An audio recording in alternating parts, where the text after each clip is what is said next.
I grew up in New York, in Westchester County, and then in '96 I moved to Miami for college. When I moved there, it definitely was a whole different world. I definitely noticed when I got down there, people party a lot more, people dance a lot more. It's just like that vibe there. Probably also the influence of like all of Latin America being in Florida. I call it North Cuba. And New Yorkers tend to just kind of get stiff and look around. Miami had a big influence for sure. Everywhere you went, it was like electro was like a main room thing. And at that time, you had drum and bass stuck in the side room, and the main room would be like breaks or like DJ Icy type stuff. Me at the time, I was more into like drum and bass and getting into weird stuff like warp and ninja tune and hip hop, of course. So I might record that in. I don't know. Maybe I'll use it somehow. My roommate asked me. He said, "How many hours do you spend on music?" You know, I kind of realized I was like, it's all the time. I was like, everyone who produces music, especially now that everyone is able to be kind of a solo producer because of the computer and because of technology. So you're probably thinking about it all the time, and yeah, it just takes over your head. I mean, I feel like I've been thinking about music since we were like 14. This is a more recent hobby, so you could say this is a new hobby, but it's something I should have started 10 years ago. I don't know why I didn't. We're gonna get crazy here. This was age, right? Trying to eat better. Passion is still there for me because I still want to do better show. You just want to do everything better. You want to have a better record on the wall, and you want to put on a better show. Just improve, what you're doing, and I think that's like any type of production. Whether even if you're building furniture, you want to build like a desk that has like the dopest features on it compared to just a piece of wood and 2x4s. Now it's time to add the special sauce. I just like that.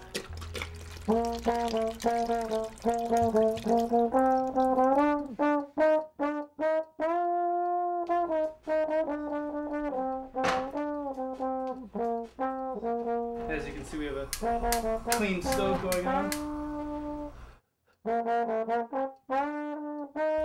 All right, so here we are. I mean, this is, I'll let it rock now.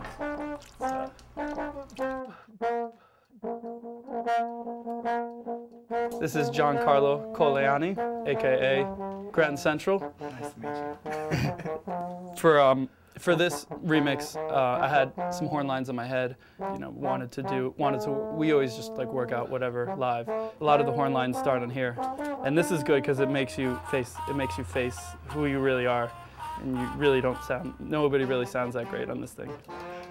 I learned something recently, actually. I think I kind of always knew it, but on the tape, if it has 2 notches there and there, 2 indents, that means it's a metal tape, type 4. No doubt. Yeah. Oh, the tape collection. For yeah.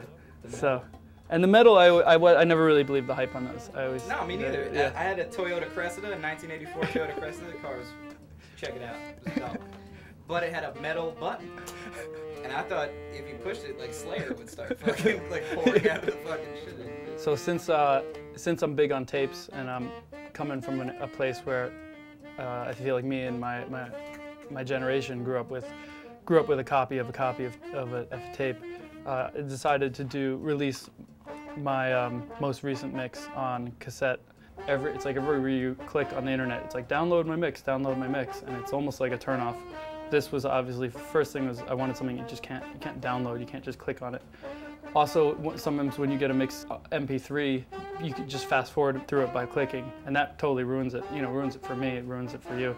With a cassette, you can't. You have to listen, you have to hit play and sit there, or do whatever you do. The internet is it's a whole catch-22 for me personally. I feel bad for kids if they never get that experience of going to a record store and like dealing with the store clerk and being like, do you have blah blah blah, or do you have the new such and such, and like that's part of the experience, because guess what, he might say, no, we don't have that, but you should check this out, and that human interaction of someone putting you onto a CD. So great thing about this section, you can listen to everything here. So sometimes I'll just pick the stuff by its cover. which I think is a great way. You know, you just flip through and you're like, oh, you know, I'll give that a listen. I do like the 7-inch section. It actually has pretty quirky things going on, like stuff that you may never see anywhere else. It could be a record that only 300 were pressed, which that's always fun.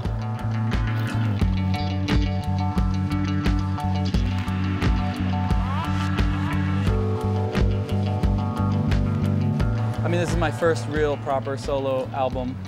It's definitely like, it's a lot of work. You have to be patient. For example, if I hear of a new band, and I hear of a new band this week, when I do a little research on them, I may realize that they're already on their 4th album. So if you're on your first album and you think you're gonna blow up, like, think about when you get to your 4th album and someone just hears of you and they're like, oh, have you heard of this new artist? Blah, blah, blah. And it's like, that kind of thing.